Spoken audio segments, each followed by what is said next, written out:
ही मामला एक उत्तर प्रदेश से सामने आया है, अलीगढ़ से, जहां पर एक 7 साल की मासूम को अपनी दरिंदगी का शिकार बनाया गया है। सोचिए, 7। जी हाँ दोस्तों, अभी अभी जो आपने खबर सुनी वो खबर उत्तर प्रदेश से है। योगी कहते थे कि बुलडोजर राज आ चुका है, अब माफिया गुंडे उत्तर प्रदेश छोड़कर भाग गए। लेकिन दोस्तों, दावे कुछ और हैं, हकीकत कुछ और है, और इसीलिए बीएसपी सुप्रीमो बहुत ज्यादा बेचैन है। योगी सरकार पर भड़की हुई हैं। जिस तरीके से बच्चों के साथ, महिलाओं के साथ अत्याचार हो रहा है, बलात्कार हो रहा है, उसको लेकर दोस्तों बीएसपी सुप्रीमो बहुत ज्यादा बेचैन है, बहुत ज्यादा परेशान है, और इस समय योगी सरकार पर काफी भड़की हुई हैं। उन्होंने बुलडोजर की पोल खोल दी है। जी हाँ दोस्तों, आप टीवी अखबार में ये सुनते होंगे कि अब गुंडे जो हैं वो प्रदेश छोड़कर भाग गए हैं। दोस्तों, चुनावी भाषण में आपने ये भी सुना होगा कि अब रात 12 बजे बेटियां सोने चांदी पहनकर आराम से घूम सकती हैं। लेकिन दोस्तों, दावे कुछ और हैं, हकीकत कुछ और है। उत्तर प्रदेश में जो अपराध है वो लगातार बढ़ रहा है। हालांकि गोदी मीडिया, अखबार, टीवी अलग अलग आंकड़े दे रहे हैं। दोस्तों, मैं पहले गोदी मीडिया, टीवी मीडिया क्या दिखा रहा है पहले वो आप जान लीजिए। दोस्तों, एनबीटी ने क्या लिखा है? यूपी में योगी के बुलडोजर का असर, मर्डर में 9% तो डकैती की घटनाओं में 16% कमी आई।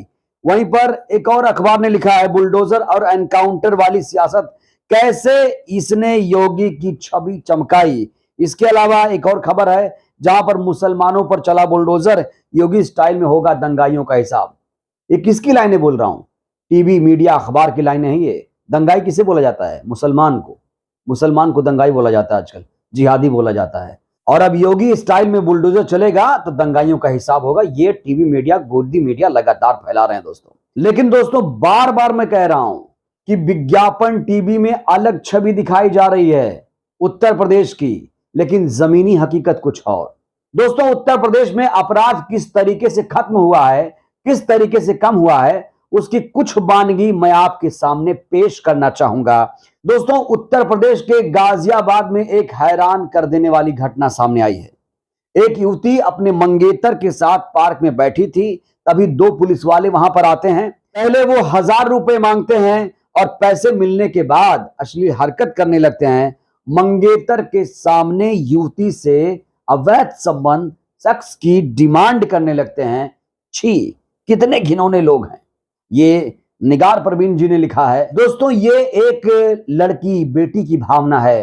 वो कह रही हैं कि यूपी में किस तरीके से बेटियां असुरक्षित हैं, अगर पुलिस वाले ही भक्षक बन गए हैं। दोस्तों, अगर योगी की पुलिस का उत्तर प्रदेश में यह हाल है तो फिर गुंडे, बदमाश, माफियाओं की बात ही छोड़ दीजिए। दोस्तों, एक और हैरान कर देने वाली खबर, यह खबर है उत्तर प्रदेश के हरदोई से, जहां पर एक महिला को बेरहमी से पुलिस वाले घसीट रहे हैं। ये देखिए दोस्तों, पुलिस वाले घसीट रहे हैं, और ऐसा करने वाला कोई और नहीं, वर्दी में ये 2 महिलाएं करती हुई नजर आ रही हैं। तो ये उत्तर प्रदेश पुलिस का क्रूर चेहरा, सबसे घिनौना चेहरा, जो अपराधियों को पकड़ने में असक्षम है। यहां वो खुद अपराधी बनकर घूम रही है, महिलाओं के साथ छेड़खानी कर रही है, सेक्स की डिमांड कर रही है। और ये तस्वीर तो शर्मसार कर देने वाली है। एक महिला, 2 महिलाएं किस तरीके से एक महिला को घसीट रही हैं। आखिर उसका क्या जुर्म था, क्या जुर्म किया था इस बुजुर्ग महिला ने जिसको घसीटा जा रहा है। दोस्तों, ये खबर है उत्तर प्रदेश के हरदोई से ये खबर है। और इसी पर सलमा जी ने लिखा है, उत्तर प्रदेश में तो लगता है कि पुलिस ट्रेनिंग पूरी होने पर संविधान की राख से तिलक किया जाता है। यानी संविधान, कानून सब खत्म हो चुका है क्या उत्तर प्रदेश में? ये बहुत बड़ा सवाल है। दोस्तों, इतना ही नहीं, चित्रकूट से भी एक हैरान कर देने वाली खबर सामने आई है। यूपी के चित्रकूट में एक 12वीं की छात्रा कोचिंग से लौट रही थी, तभी बाइक सवार कुछ गुंडे आए और अगवा करके ले गए। इन हैवानों ने छात्रा को आगे जाकर नदी में फेंक दिया। अब छात्रा की हालत नाजुक बनी हुई है।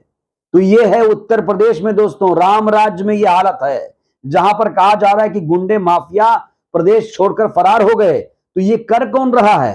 दोस्तों, यूपी के बांदा से भी खबर है, जहां पर एक छात्रा चलते हुए ऑटो से इसलिए कूद गई क्योंकि दोस्तों, गुंडे दिन दहाड़े ऑटो में उसके साथ छेड़खानी कर रहे थे।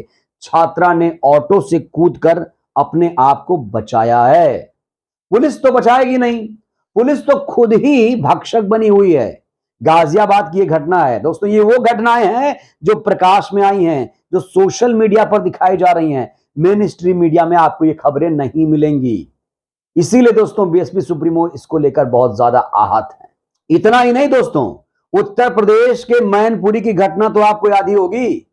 इलाज के दौरान किस तरीके से एक लड़की की जान ले ली गई, गलत इंजेक्शन लगाया गया और अस्पताल के सिस्टम की पोल खुल गई कि उत्तर प्रदेश में अस्पताल के स्कूल के क्या हालात हैं। क्योंकि दोस्तों यहां पर अस्पताल के स्टाफ ने ही लड़की को गलत इंजेक्शन लगाया था, जिससे उसके बाद तुरंत उसकी मौत हो गई। और घटना से जुड़ा एक वीडियो भी तेजी से सोशल मीडिया पर वायरल हुआ, लेकिन टीवी मीडिया ने उसे छुपा लिया। दोस्तों बबलू जी ने क्या लिखा है, हाँ डबल इंजन की सरकार है, बाबा का राज है, महिला के उत्थान के लिए मोदी अग्रसर हैं, इसलिए तो इतनी ज्यादा हो रहे हैं बलात्कार, क्योंकि बलात्कारी बाद में बन जाते हैं संस्कारी। यही तो भाजपा का चाल चरित्र और चेहरा है। बबलू जी ने यह लिखा है दोस्तों, बबलू जी की यह राय है योगी सरकार को लेकर, वहां के सिस्टम को लेकर, वहां के पुलिस तंत्र को लेकर।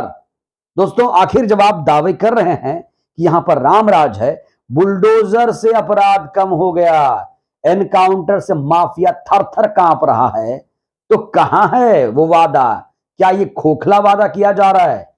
क्या ये सिर्फ वोट मांगने के लिए जनता के सामने दावे वादे किए जा रहे हैं? हकीकत कुछ और है।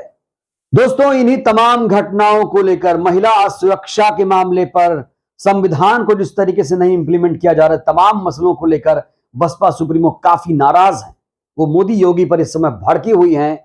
उन्होंने कहा कि ये जो बुलडोजर का कदम है, एक व्यक्ति पर अगर आरोप लगा, आरोप सिद्ध भी नहीं हुआ, दोष सिद्ध भी नहीं हुआ, उससे पहले ही एक व्यक्ति की वजह से पूरे घर को परेशान कर दिया जाता है, पूरे घर पर बुलडोजर चलवा दिया जाता है। सरकार का काम अलग है, न्यायालय का काम अलग है। अदालतें क्या करेंगी अगर सरकारें फटाफट इस तरह से फैसला सुनाएंगी? उन्होंने कहा है कि जो ये कार्रवाइयां हो रही हैं, सिर्फ और सिर्फ मुसलमानों को टारगेट करने के लिए योगी सरकार ऐसा कर रही है। माफियाओं को खुलेआम छोड़ दिया गया है। अगर नहीं छोड़ा गया होता तो इस तरह की दिन दहाड़े घटनाएं नहीं आती। मायावती जी ने कहा है कि उत्तर प्रदेश अब जंगल राज में तब्दील हो गया है, यहां की बहू बेटियां सुरक्षित नहीं हैं, क्राइम दिन रात बढ़ रहा है। दोस्तों बुलडोजर की कार्रवाई को बसपा सुप्रीमो ने जन विरोधी कदम बताया है और कहा है कि ऐसी कार्रवाई से लोगों की परेशानी बहुत ज्यादा बढ़ गई है और इसको लेकर उन्होंने गंभीर चिंता जाहिर की है। दोस्तों बसपा सुप्रीमो ने कहा है कि आम लोगों की जो समस्याएं हैं उस पर सरकार नहीं ध्यान दे रही है और बुलडोजर एनकाउंटर से अपराधियों को भगाने का काम कर रही है, जो कि संविधान के खिलाफ है, कानून के खिलाफ है। दोस्तों अब बात करते हैं आखिर बुलडोजर चलाया क्यों जाता है। बुलडोजर अतिक्रमण को हटाने के लिए चलाया जाता है। कोई निर्माण अगर बिना नक्शे के बन गया है या फिर मास्टर प्लान का उल्लंघन हो, यानी मान लीजिए आपने कोई नक्शा पास कराया और फिर उसके बाहर जाकर आप निर्माण कार्य कराते हैं, तब बुलडोजर चलता है। यानी अतिक्रमण हटाने के लिए ही बुलडोजर का इस्तेमाल किया जाता रहा है। दोस्तों अब जान लेते हैं क्या कानून संविधान में ऐसी बात है, क्या बुलडोजर चला सकती है सरकार? तो दोस्तों ऐसा कोई नियम नहीं है। अतिक्रमण के अलावा बुलडोजर चलाने का कोई नियम नहीं है। कुर्की जब्ती में भी बुलडोजर नहीं चलवा सकते। दोस्तों जब नियम ही नहीं है तो फिर ये बुलडोजर राज कहां से आ गया? ये बहुत बड़ा सवाल है। दोस्तों बसपा सुप्रीमो कह रहे हैं सिर्फ मुसलमानों को टारगेट करने के लिए योगी सरकार बुलडोजर का इस्तेमाल करती है। क्या यह बात सच है? क्या यह बात सच है कि सिर्फ योगी सरकार मुसलमानों को टारगेट कर रही है? दोस्तों बसपा सुप्रीमो ने अपने कार्यकाल को याद किया, कहा 2007 से 2012 का जो काल था वो स्वर्णिम युग था। उन्होंने बड़ा बयान दिया, केवल बसपा सरकार में कानून राज स्थापित करके हमने किया था सबके साथ न्याय। दोस्तों आज भी बसपा सुप्रीमो के उस कार्यकाल को लोग याद करते हैं, कहते हैं कि इतना अच्छा कार्यकाल किसी मुख्यमंत्री का नहीं था, ऐसा लोग कहते हैं। जब आप बात करिए तो 2007 से 2012 तक के काल को लोग याद करते हैं और कहते हैं कि असली मायने में जब बीएसपी सुप्रीमो उत्तर प्रदेश की मुख्यमंत्री थी तब गुंडे फरार हो गए थे यूपी में, और आज जो गुंडे फरार हो गए थे उस काल में, आज सिर्फ उसका डायलॉग इस्तेमाल कर रही है ये सरकार। जी हां दोस्तों, तो बसपा सुप्रीमो साफ तौर पर यहां कह रही हैं कि मेरे राज में ऐसा नहीं था, लेकिन आज अन्याय हो रहा है, अत्याचार हो रहा है, मुसलमानों को टारगेट किया जा रहा है, महिलाएं, बहू, बेटियां उत्तर प्रदेश में सुरक्षित नहीं है। और ये जो बुलडोजर राज है, ये बुलडोजर संविधान के खिलाफ है, कानून के खिलाफ है, इसका इस्तेमाल बंद हो जाना चाहिए। और दोस्तों, कई लोग भी ऐसे हैं जो कहते हैं कि वही जो यूपी का राज है, यूपी में जिस तरीके से शासन व्यवस्था थी, वही राज पूरे देश में हमें चाहिए। मायावती जी का वही राज पूरे देश में चाहिए। पूरे देश में कानून का राज चाहिए और संविधान का राज चाहिए। लोग तो यहां तक कह रहे हैं कि अशोक काल के बाद अगर भारत में किसी काल को याद किया जाता है तो वो है 2007 से 2012 का काल। ये लोगों की अपनी अपनी राय है दोस्तों, जो मैं आप तक पहुंचा रहा हूं।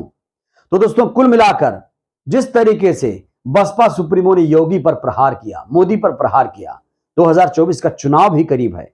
जाहिर तौर पर उत्तर प्रदेश की बात हो रही है। उत्तर प्रदेश में 80 लोकसभा सीटें हैं, यहीं से ही दिल्ली का रास्ता जाता है। तो इन बयानों का कितना असर पड़ेगा? इन बयानों का जाहिर तौर पर असर भी पड़ेगा दोस्तों, क्योंकि अब बसपा सुप्रीमो बहुत ज्यादा आक्रामक है, बहुत ज्यादा एक्टिव हैं। और जिस तरीके से उन्होंने योगी के बुलडोजर की पोल खोली है दोस्तों, उसको लेकर सोशल मीडिया में लोग तरह तरह की बातें भी कर रहे हैं। बहरहाल दोस्तों, इस वीडियो में इतना ही। अब मेरा आपसे एक सीधा सा सवाल है, मायावती जी का शासन, योगी का शासन और बुलडोजर राज को लेकर आप क्या कहेंगे? किसके शासन को आप बेहतर मानते हैं? कौन है आपकी नजर में बेहतर मुख्यमंत्री? आप भी अपनी राय दीजिएगा। वीडियो को लाइक करिए, चैनल को सब्सक्राइब करिए, वीडियो को जन जन तक पहुंचाइए, जिससे बहुजन समाज जागरूक हो। जय भारत, जय संविधान।